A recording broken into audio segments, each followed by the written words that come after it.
I'm Dr. Ellen Langer. I want to begin by inviting you to reconsider something you may have taken for granted your entire life: the sharp line we draw between the mind and the body. For centuries, we have been taught that the body follows fixed biological rules and that the mind merely observes what happens.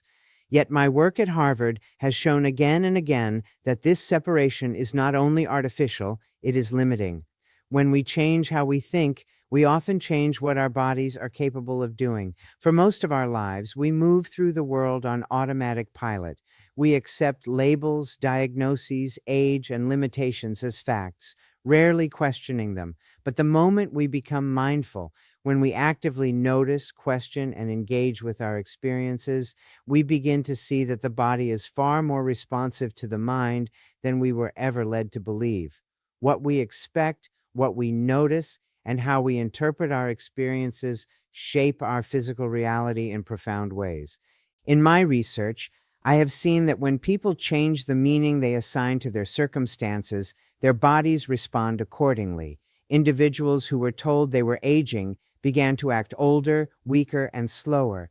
Yet when the context was changed, when they were placed in an environment that encouraged them to think of themselves as younger, their strength improved, their posture straightened, and even their vision and hearing showed measurable change. Nothing about their biology was altered directly. What changed was their mindset. This happens because the body listens closely to the mind.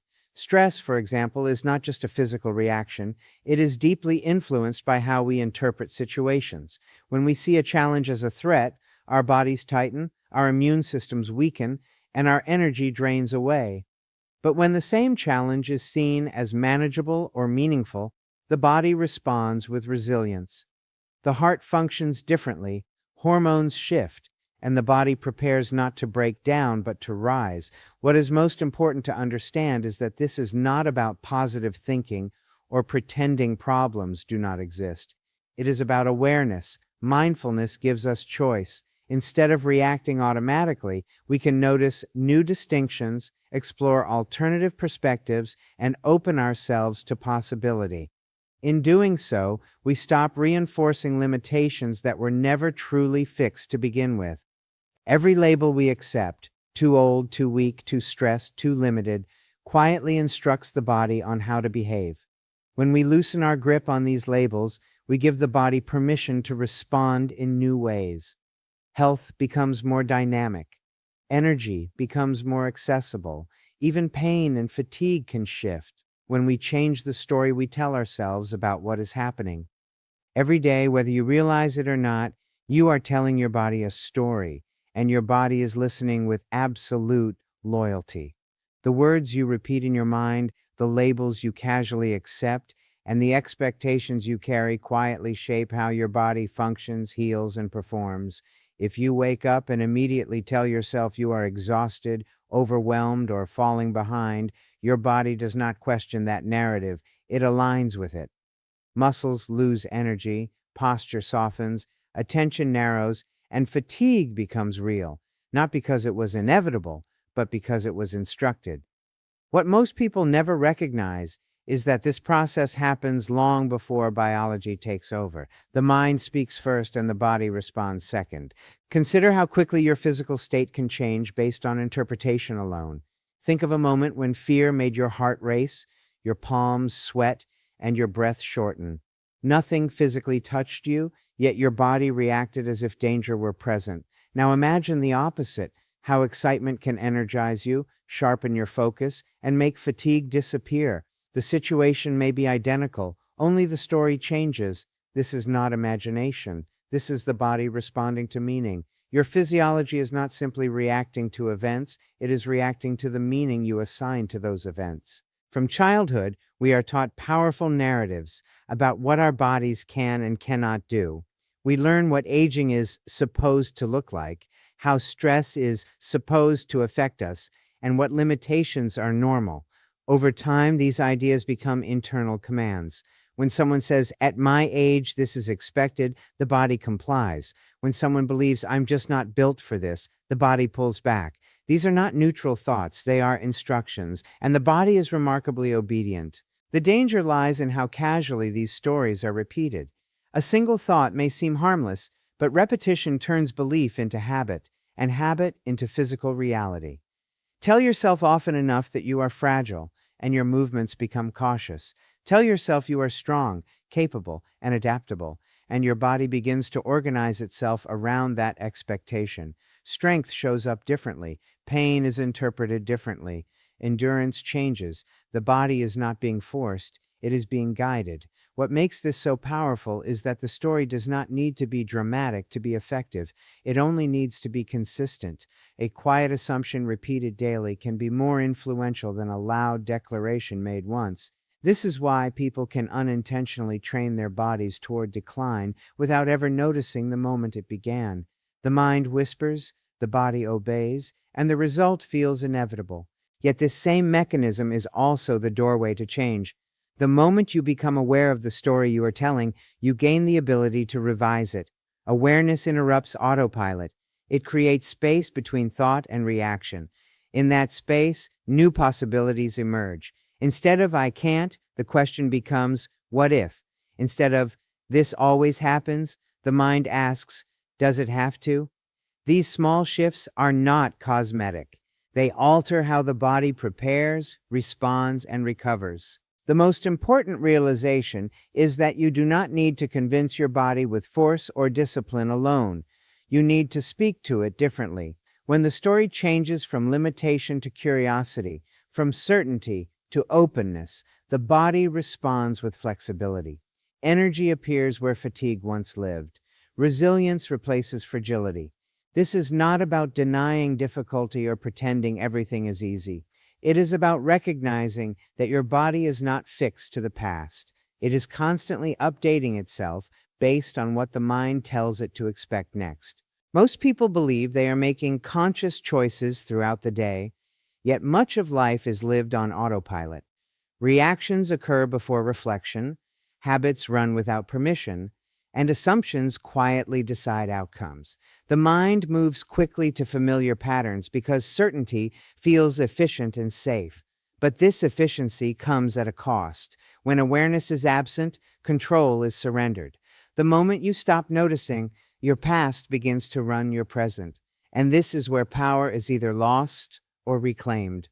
Awareness is not a vague concept or a passive state of calm. It is an active mental posture. It is the ability to notice what you are doing while you are doing it, to observe thoughts without immediately obeying them, and to recognize that a reaction is a choice, not a command.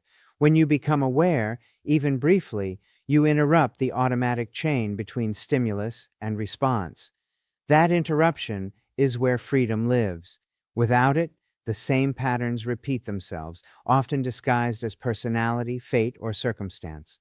Think about how often stress feels unavoidable. The body tightens, the breath shortens, and the mind declares, "This is just how it is." Yet stress does not come from events alone. It comes from how those events are interpreted. Awareness exposes this distinction. The instant you notice that your body is reacting to a thought rather than a fact, something shifts. The reaction softens, the grip loosens, not because the situation disappeared, but because the mind stopped treating one interpretation as the only truth. This noticing has a measurable effect on the body. When awareness increases, the nervous system receives new information. Muscles no longer prepare for constant threat. Hormones begin to rebalance. Energy that was trapped in tension becomes available for movement, focus, and creativity. What looks like physical change often begins as mental flexibility. The body responds not to force, but to information, and awareness delivers new information. The true power of awareness lies in its ability to multiply options. When you are unaware, there's only one way to see a situation, one way to react, one familiar outcome. Awareness creates alternatives. You may notice that what you called anxiety could also be readiness. What you labeled failure could be feedback. What you assumed was weakness could be fatigue asking for recovery rather than judgment.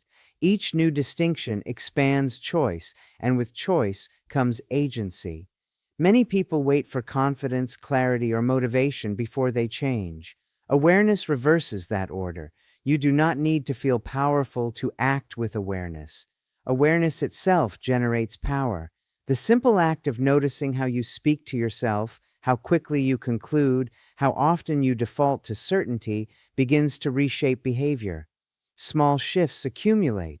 Over time, life feels less reactive and more intentional, not because circumstances are controlled, but because responses are.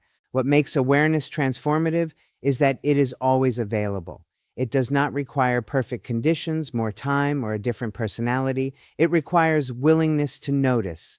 And noticing changes everything. When you see more, you are no longer confined to old categories. The mind becomes flexible and the body follows. Performance improves. Learning accelerates. Well-being becomes dynamic rather than fragile.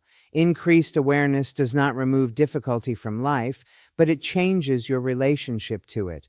Challenges stop being threats that demand automatic defense and become information that invites engagement. In that shift, energy returns, clarity sharpens, and resilience grows. Power is not something you acquire from the outside. It emerges the moment you wake up to what you are already doing and realize that, with awareness, you can do it differently. Most of the limits people live by were never discovered through careful testing. They were inherited, absorbed, and repeated until they felt unquestionable. From an early age, we are taught what is considered normal, appropriate, or realistic, and over time these ideas harden into invisible boundaries. They feel personal, yet they are largely learned.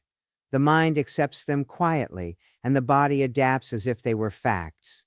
The most powerful restriction is not physical weakness or lack of opportunity, but the belief that growth has already reached its endpoint. Age is one of the strongest examples of this process. Society tells us how energy should decline, how memory should fade, and how possibility should narrow over time. When these expectations are accepted, the body follows the script with remarkable precision.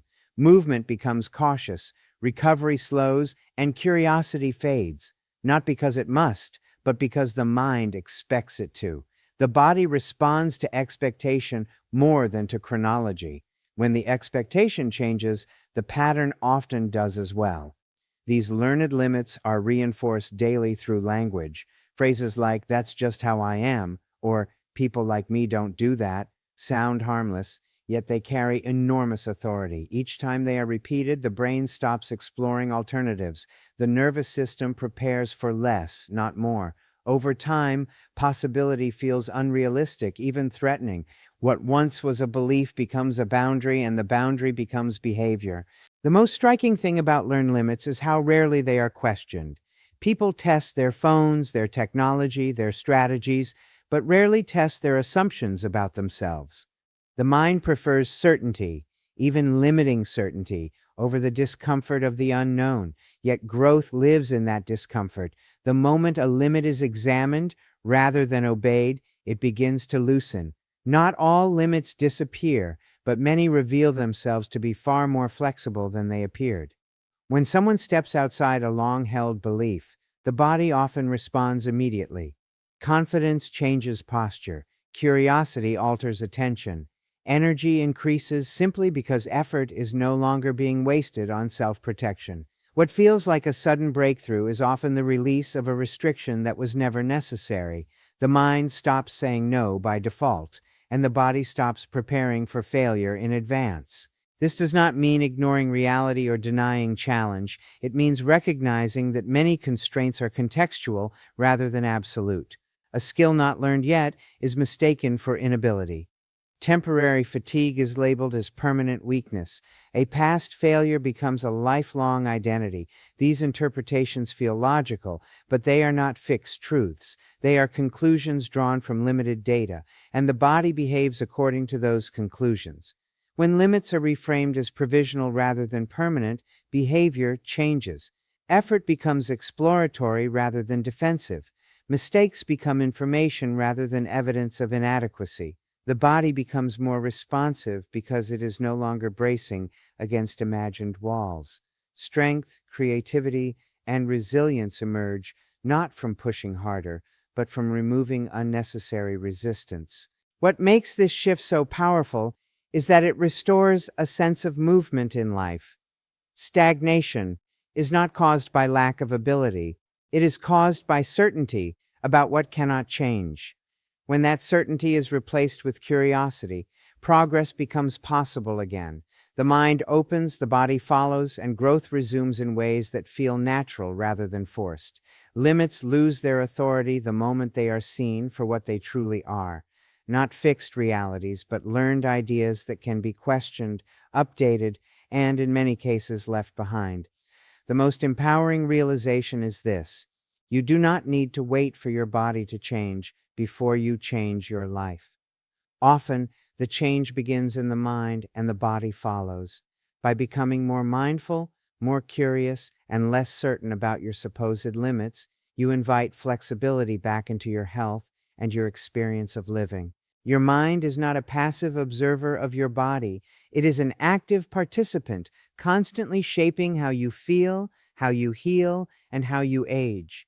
When you recognize this connection and begin to live with awareness rather than assumption, you step into a life that is not defined by fear or habit, but by possibility. And in that space, both the mind and the body can begin to thrive together.